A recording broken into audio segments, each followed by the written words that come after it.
गर्मी का कहर। दीपक नाम का एक गरीब व्यक्ति अपनी पत्नी मीनाक्षी के साथ एक छोटे से टूटे फूटे घर में रहकर अपना जीवन बसर कर रहा था। दीपक और मीनाक्षी की 2 संतान थी। एक था उनका 10 साल का बेटा अमर और एक थी 8 साल की बेटी रिया। इन दिनों कड़ी गर्मी पड़ रही थी। गर्मी के कारण सबका हाल बेहाल हो रहा था। एक दिन रात में, माँ बहुत गर्मी लग रही है, घर में तो एक पल के लिए भी नहीं सोया जा रहा। हाँ पिताजी, बहुत गर्मी लग रही है। आस पड़ोस वाले सभी लोग अपने घर की छत पर सोए हैं। ऊपर बहुत हवा चल रही है। चलिए ना, हम भी अपने घर की छत पे सो जाते हैं। अमर बेटा, हम छत पर जाकर नहीं सो सकते। हमारा ये मकान बहुत कच्चा है, इसकी दीवारें बहुत कमजोर हो चुकी हैं। अगर हम छत पर जाकर सोने लगे तो छत की मिट्टी गिरना शुरू हो जाएगी।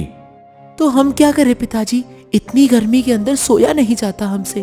रात भर मच्छर अलग काट रहे हैं। चलिए ना पिताजी, आज छत पर ही सोते हैं ना।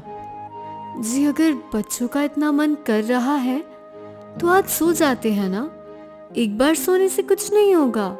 चलो ठीक है, पर छत पर आराम आराम से चलना, ज्यादा जोर से कूदना या दौड़ना मत।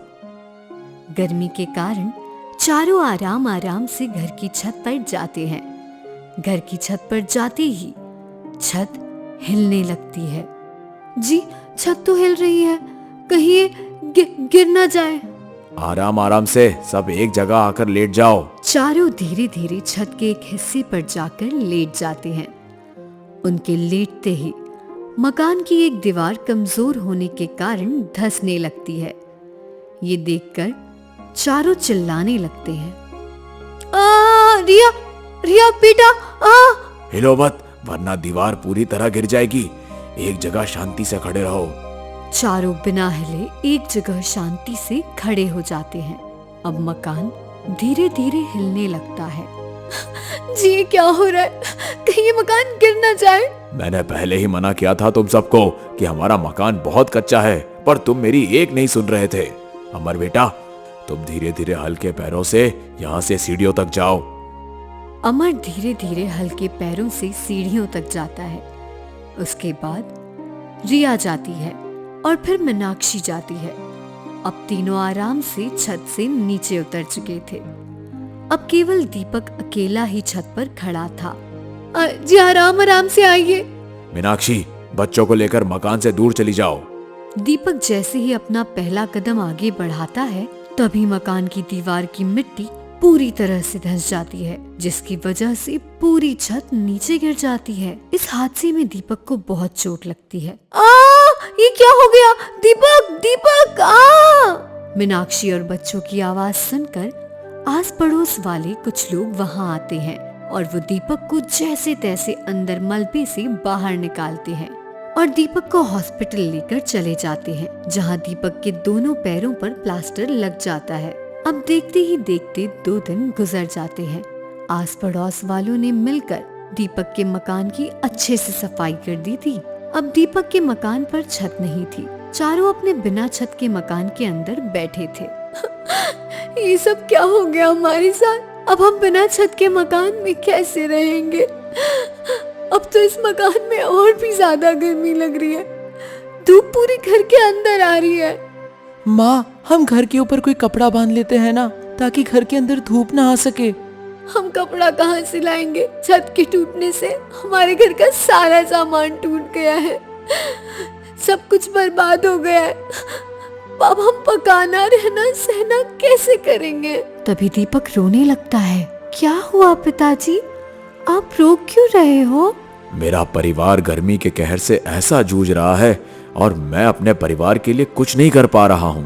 कैसा पिता हूँ मैं, कैसा पति हूँ मैं। जी, आप ऐसी बात ना करो। आपने हमारे लिए कितना कुछ किया है। अब आप चिंता ना कीजिए। मैं गांव में काम करके आपका और बच्चों का पालन पोषण करूंगी। जिस तरह आप मेहनत करके हमारा पेट पालते थे, अब ये जिम्मेदारी मैं अपने कंधों पर उठाऊंगी। चारों अपने जीवन के दुख को याद करके बहुत रोते हैं। तभी मीनाक्षी गांव में काम की तलाश में निकल पड़ती है। सारा दिन गांव में घूमने के बाद उसे कोई काम नहीं मिलता। अब मीनाक्षी थकी हारी एक दामिनी नाम की बूढ़ी महिला के घर के आंगन में आकर बैठ जाती है। इतनी कड़ी धूप में घूम घूम कर तो हाल बेहाल होने लगा है, ऊपर से कोई काम देने को भी तैयार नहीं है। अब हमारा गुजारा कैसे चलेगा? ये बात दामिनी सुन लेती है। बेटी, मुझे एक काम वाली बाई की तलाश है। क्या तुम्हारी नजर में कोई बाई है जो कपड़े और बर्तन धोने का काम करती हो? हाँ माँ जी, मैं करती हूँ ना। आप कहें तो मैं कर दूँ आपका ये काम।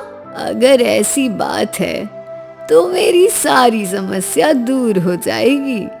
बेटी, मेरे घर में कोई नहीं रहता, मैं अकेली ही रहती हूँ। अब इस बूढ़े शरीर से कहाँ इतना काम हो पाएगा, इसलिए मैं ये काम किसी और के हाथ से करवाना चाहती हूँ। तुम आज से ही काम शुरू कर दो, मैं तुम्हें रोज के अच्छे पैसे दे दिया करूँगी।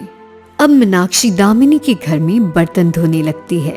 आपका बहुत बहुत धन्यवाद भगवान, आपने मुझे काम दिला ही दिया। अब मेरे परिवार के भूखे रहने की नौबत नहीं रहेगी। मीनाक्षी शाम तक दामिनी के घर की सफाई, कपड़े धोना, बर्तन धोना सब कर लेती है। उसके बाद दामिनी मीनाक्षी को कुछ पैसे देती है और मीनाक्षी वो पैसे लेकर घर आती है। उन पैसों से मीनाक्षी पहले थोड़ा राशन ले आती है।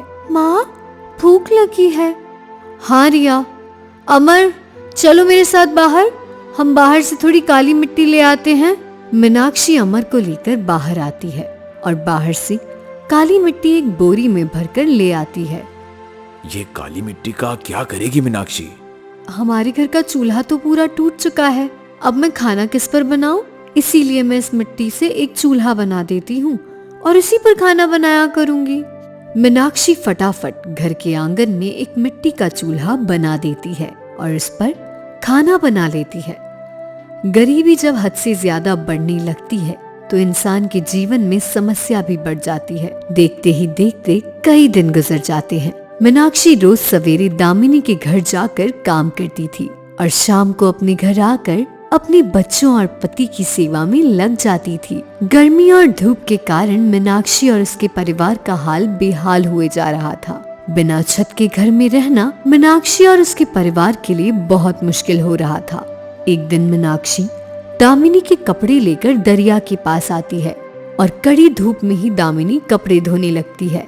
इधर रिया और अमर गांव के बच्चों के साथ खेलने गए थे और दीपक अकेले अपने घर में बैठा था। दीपक घर की जिस दीवार के सहारे बैठा था, उस दीवार की मिट्टी थोड़ी थोड़ी करके निकलती जा रही थी। ये दीवार तो बहुत कमजोर होती जा रही है। एक काम करता हूँ, इस दीवार को थोड़ा गीली मिट्टी से लेप देता हूँ ताकि इसमें मजबूती आ जाए। दीपक के पैरों में पहले से प्लास्टर लगा हुआ था। वो बैसाखी के सहारे घर के आंगन में आता है और थोड़ी मिट्टी में पानी मिलाकर उस मिट्टी को अंदर घर में ले आता है और अपने हाथों से उस दीवार को मिट्टी से लेपने लगता है। तभी अचानक दीपक की एक बैसाखी नीचे गिर जाती है और वो धड़ से दीवार के ऊपर गिर जाता है। अब कमजोर होने के कारण वो दीवार वहीं गिर जाती है और दीपक उस दीवार के नीचे फंस जाता है। अरे बचाओ मीनाक्षी, अमर बेटा बचाओ! अरे कोई मुझे इस दीवार के नीचे से निकालो! घर में किसी के ना होने से दीपक उस भारी दीवार के नीचे फंसा चीखता रहा, चिल्लाता रहा, पर इसकी सहायता करने वाला वहाँ कोई नहीं था और आखिरकार तड़प तड़प कर बेचारे दीपक की वहीं मौत हो जाती है।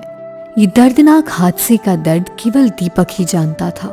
इधर अमर और रिया की गांव के बच्चों के साथ लड़ाई हो जाती है जिसमें वे दोनों भी जख्मी हो जाते हैं। भाई, हमारे हाथों से तो बहुत खून बह रहा है, चलो हम इन बच्चों की शिकायत पिताजी से करते हैं। पिताजी उनके माता पिता को अच्छे सबक सिखाएंगे। दोनों बच्चे दर्द में रोते रोते अपने घर आते हैं। वो जब अपने घर की हालत देखते हैं तो उनके होश उड़ जाते हैं। अरे बाप रे, ये पिताजी तो इस दीवार के नीचे फंस गए। पिताजी, पिताजी, पिताजी! दोनों फटाफट दीपक के ऊपर के उस मलबे को अपने हाथ से हटाने लगते हैं।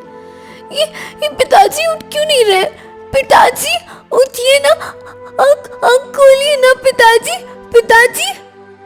रिया, तुम जल्दी से माँ को लेकर आओ, तब तक मैं पिताजी के ऊपर से ये सारा मलबा हटाता हूँ। रिया दौड़ती हुई मीनाक्षी के पास आती है और उसे सारी बात विस्तार से बताती है। मीनाक्षी और बच्चे दीपक की मौत के बाद पूरी तरह से टूट चुके थे। देखते ही देखते कुछ दिन गुजर जाते हैं। एक रात मीनाक्षी अपने बच्चों के साथ घर में बैठी थी। बच्चों, अब हम इस घर में नहीं रहेंगे। हमारा ये घर बहुत कमजोर हो चुका है। ऊपर से इसमें गर्मी भी इतनी लग रही है। मैं कल ही कोई किराए का घर देखती हूँ। गर्मी के कारण मीनाक्षी और बच्चों का बहुत बुरा हाल हो रहा था। अगले दिन मीनाक्षी दामिनी के घर आती है, पर तभी दामिनी की भी अचानक सी मौत हो जाती है। ये माजी का तो इस संसार में कोई नहीं था, अब उनकी बाद ये घर भी खाली ही रहेगा। तो क्यों ना मैं ही अपने बच्चों के साथ इस घर में रहने आ जाऊं। मीनाक्षी अपने दोनों बच्चों को लेकर दामिनी के घर में आकर रहने लगती है। एक दिन रात में अमर को उस घर की फर्श पर कुछ हलचल दिखाई देती है। माँ उठिए, देखिए माँ, ये फर्श कैसे हिल रही है। मीनाक्षी और रिया दोनों नींद से जाग जाते हैं। तभी वो फर्श अपने आप ही उखड़ जाती है और उसमें से कई सारा सोना, हीरे, जवाहरात निकल आते हैं। ये देखकर मीनाक्षी और बच्चे हैरान हो जाते हैं। माँ, ये तो खजाना है। इतना सारा खजाना? बच्चों, इस खजाने से हमारा जीवन ही बदल जाएगा। उसके बाद मीनाक्षी उस खजाने को एक बोरी में भरती है और अगले दिन अपने बच्चों को लेकर शहर चली जाती है और एक बड़ा सा आलीशान घर खरीदकर अपने बच्चों के साथ शान से अपना जीवन गुजारती है। इंसान के जीवन में कब कैसा बदलाव आएगा, इस बात की इंसान कल्पना भी नहीं कर सकता।